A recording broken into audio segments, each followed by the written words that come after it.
How many of you have tried to use text-to-image models to produce more professional images? If you have tried these models for more professional images, you have probably experienced that it's a lot of manual work, going back and forth with the model, changing your conditioning and your prompt to get the output that you're looking for.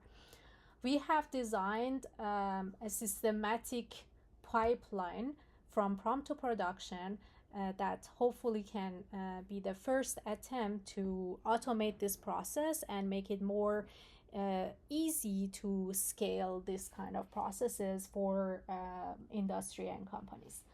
This is a work that is done by me, Parminda, and my colleagues in IAWS. So by the start of Gen AI and text-to-image models, I think everybody knows that in each industry, we were thinking about how much automation we can get out of them. In marketing specifically, we are thinking about getting images that look finished and really nice in one shot. But the reality of the fact is that we will get images like this where the product color is completely changed, or we get even worst case scenarios like this, that the product is either floating in the air or there hallucination around the product, duplication. And so all these weird changes could happen in the scene, which just make this not feasible in a production setup. Our solution for this is a systematically designed pipeline. We have specifically studied every failure case that happens with text-to-image and specifically outpainting models in this scenario. And we have tried to come up with a very modulated kind of like pipeline that tackle each of these failure cases and make this process as automated as possible so that it's ready to be scalable. In our setup, we start with a user query, and that's how usually companies want to work with these systems, to just provide a query and the marketing image, the final product, final finished image can just appear to them, right?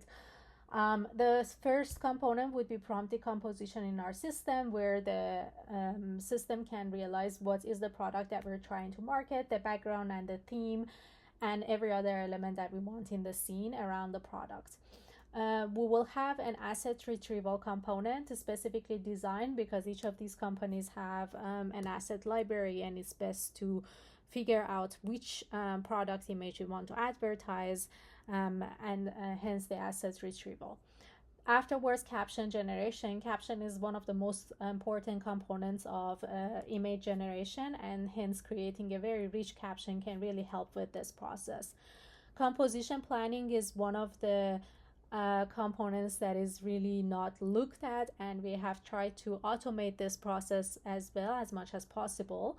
And then at the end, we will have a quality check component that filters among the created images and chooses the most finished looking image or images and show them to the user. If you start with a prompt decomposition, let's say that I have this user query, our prompt decomposition is able to figure out what is the product in the query and what are the elemental kind of surrounding the background and the theme and any other information that is in the prompt. The way that is constructed is a lightweight large language model that does entity extraction specifically with a prompt that is specifically designed to get the information that is related to marketing images. In the asset retrieval, we will have two libraries. One library would be for the product and one for the background images. For the product, we want to make sure that we get the same exact product, but for background images, we're mostly looking for the image that is more aligned with the look of what we're looking for, and sometimes maybe the image is not there and we should generate it out of the box.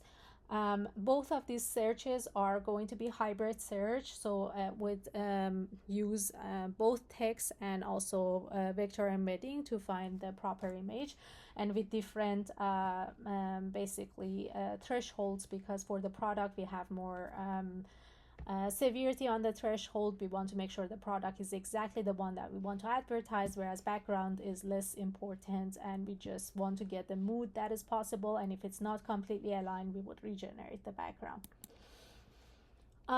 The caption generation is one of the main components. For caption generation, we have systematically designed a prompt that would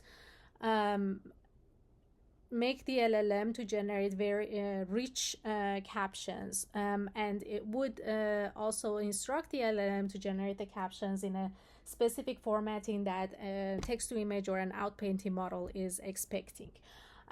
This component can be used in a multimodal setup. If we retrieve a background from the previous step, we also feed that background for additional information to the multimodal LLM to see all the information in the scene and even enhance the caption more. But if not, it would basically use the user query as the main guidance to create enriched captions. And for composition planning, once we have the caption, since we're using an outpainting model for this setup, we want to make sure that the product is not changed at all. So hence using an outpainting model. The composition planning is one of the most important parts. And we look at it as a twofold task. The first task that we need to do is to figure out what's the relative size of this of the product with respect to the scene. This is more of a subjective task, and hence we use a multimodal LLM again with a specifically designed prompt to figure out the scaling. And in this setup, we provide the caption that is generated, but also we provide either the retrieve background or an empty canvas with the proper size of the final image, because this size of the image will give additional information to the multimodal LLM to not only think about what's in the scene and how the image should look in that product should look in that scene, but also it knows the dimensions of the final image. This works very well in terms of figuring out the scale of the object with respect to dimensions of the final image, and then afterwards using that scale, we scale the product, but then to figure out the position and orientation, we tackle this with more of a grid search. And the reason for that is there is no way for us to know beforehand which positioning or orientation would work best.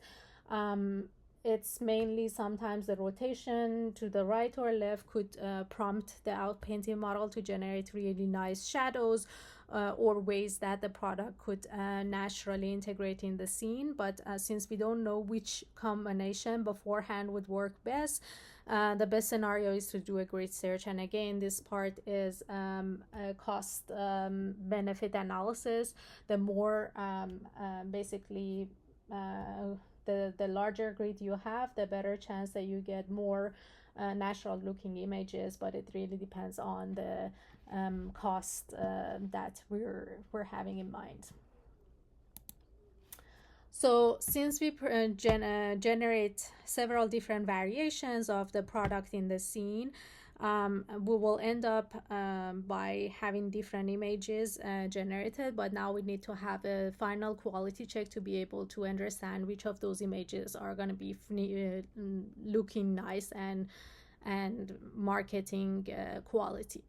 And so to think about that, this is again a set of rules that we need to make sure that are followed in the final image. Some of these are failure cases of the outpainting model, but some of these could be the brand guidelines for the company specifically. We again design a multimodal LLM using the generated image, the caption, and the product. In the initial setup, we have chosen 4 specific guidelines based on the common failure cases of outpainting models. They have a tendency to generate a similar looking product sometimes next to the actual product, so we want to make sure that there is only one product in the scene. They have a tendency sometimes to basically have products just floating in the air. We want to make sure everything is obeying the laws of physics and reflections and shadows are accurate. But then also we make it very easy so that the companies can start adding their own brand guidelines. Let's say if they have a specific color guidelines, make sure that the image specifically following this color palette, and so on and so forth. For each of these, we have specific instruction for the LLM to generate a binary score, whether the image is following the guideline or not, because this is the best and most stable way that we can actually productionize this pipeline. If we use if we leave it to LLM to generate a score for us, that wouldn't be scalable since it's not reproducible. But a binary score is basically the best way that we can make sure at least whether the image is following the guideline or not.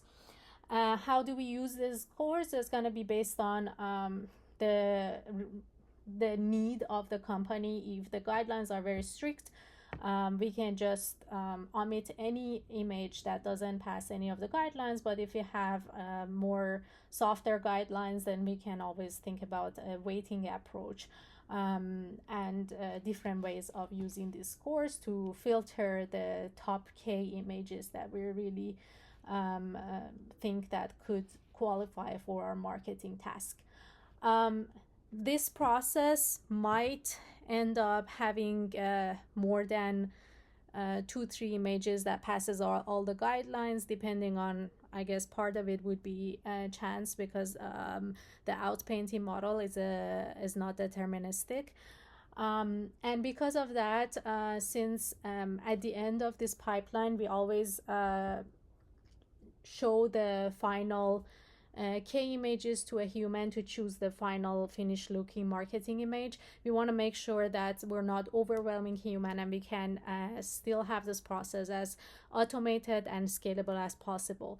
And because of that, we have designed a specific labeling budget per se, or human selection budget. Let's say that the budget for one company would be at every point the human can decide between 3 images. So if I have more than 3 images past this step, we do an additional step of calculating scores. In this work, we use aesthetic model to generate aesthetic score to finally rank the past images based on their aesthetic quality, and then show the top K to the user. But of course, you can use any other score for that final step if needed. And here are results. We have tested our pipeline with 3 different outpainting models. In each case, we have tried the outpainting model out of the box and then also inserted in our pipeline. And for numerical metrics, of course, they cannot tackle every specific aspect that we're looking for in a marketing image, but we're able to figure out the product fidelity, how much the product fidelity is kept intact, and in all of the cases when the outpainting model is inserted in our pipeline, the product fidelity has kept much more intact, and the similarity has been increased by a lot. We used both MSSSIM and Dyna V2 scores for figuring that part out. And we know that caption alignment is more or less the same in both cases, but caption alignment is not going to be enough for a final finished looking marketing image. Because there are a lot of other components for a marketing image, we have done a human preference test as well. Again, for each of our models, we have shown 5 different labelers with set of images from each model. And the images are put side by side for the baseline versus the pipeline version, and they have been instructed to check with the specific brand guidelines that we had for the task and see which image follows the brand guidelines better. And we can see in the 3 of the cases, when the model is inserted in our pipeline, the human preference on an average has increased by 52%. And at the end, I want to show you some of our final looking images that are outcome of our pipeline. And hopefully this will set forth the first kind of like way of scaling this task, and hopefully we can actually do more optimization to make this system more scalable and more robust for an actual production scenario. Thank you so much for your attention.